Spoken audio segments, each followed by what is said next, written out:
vision. Chers frères et sœurs, nous voyons l'expérience de Jean pour le livre d'Apocalypse. Je vous assure, chers frères et sœurs, Jean, il a entendu voir qu'il parlait derrière lui. Et faites voir dans son témoignage, il dit que quand je me laissais de me retourner pour voir c'est quelle est la voix qui me parlait. Mais d'abord, il remarque que cette voix était comme un son de la trompette. Est-ce qu'on parle là de Seigneur? Et lorsqu'il se retourne, il va voir un fils d'homme qui est au milieu des chandeliers. Il a décrit les traits caractéristiques de la personne de Jésus glorifiée. Chers frères et sœurs, que le Seigneur nous donne de connaître le son de la trompette, qui nous donne de vivre le bonheur de la parole de Dieu. Je vous assure, la bénédiction, ce n'est pas toutes les grimaces que les gens font de temps en temps. Mais la bénédiction se trouve dans la parole de Dieu. N'oublie pas cela. Plus tu vas grandir, plus tu vas croire, plus tu vas connaître ta parole, plus Dieu te bénira. J'ai dit que la parole de Dieu te bénira. Et ce matin, je prie que Dieu te bénisse. Alléluia. Amen.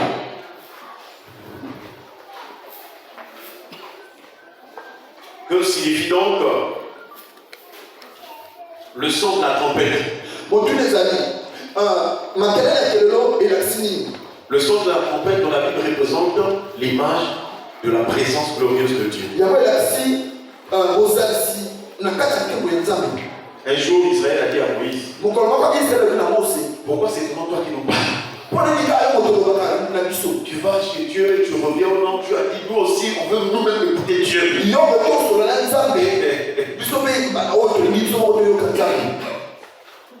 Et Israël ne savait pas qu'avant que Moïse ait cette grâce d'être dans la présence de Dieu, Moïse était sanctifié. Dieu est saint. On ne peut pas s'approcher de lui, on ne peut pas faire ce qu'il y a de lui si on ne se sanctifie pas. Et la sanctification doit être totale et entière. Pierre a dit, mais puisque celui que vous appelez est saint, vous aussi soyez saints dans toute votre conduite. Est-ce qu'on parle avec le Seigneur? Trois parties de notre être. Nous avons l'esprit, l'âme et le corps. Dernièrement, j'ai échangé avec un frère. Il m'a dit non, mais la sanctification, c'est seulement dans l'âme. Donc, beaucoup de gens pensent que notre corps là, c'est pas important pour Dieu. Je vais te dire, si tu es véritablement sauvé, racheté, ton corps aussi important pour le Seigneur. Alléluia. Amen. Et Paul a fait toute une doctrine, je crois, dans Romains chapitre 6. Là, on lui dit par exemple que nous devons livrer nos membres comme des instruments de justice. Parce qu'avant, nos membres étaient des instruments d'iniquité. En fait, notre bouche, on est en train d'insulter les gens. Avec notre bouche, il y avait toutes sortes de péchés de la langue. Mais quand nous venons en Christ, sanctifiés par la parole, sanctifiés par l'esprit, notre bouche doit être une bouche qui libère des bonnes paroles. Et c'est ce que Paul a dit aux Éphésiens. Qu'il ne sorte de votre bouche aucune parole mauvaise. Est-ce qu'on parle de la vérité? Je veux jouer avec la sanctification. Moi, je suis sanctifié, moi, je suis frère. Il dit qu'aucune parole mauvaise ne sorte de votre bouche. Même moi, le passé, je ne sais pas, pour commencer du matin jusqu'au soir, sans qu'il ne sorte aucune parole. Mais c'est.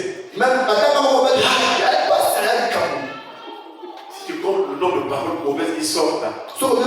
Déjà, nous sommes nés même dans des familles où il y a des mauvaises paroles. Et s'il y a des mamans qui continuent d'insulter leurs enfants. Non. Parce que la mauvaise parole que tu sors de ta bouche, même si tu n'es pas sorti, tu es pour toi bien. Quand tu sors de mauvaise parole, les démons prennent cette parole. Ils vont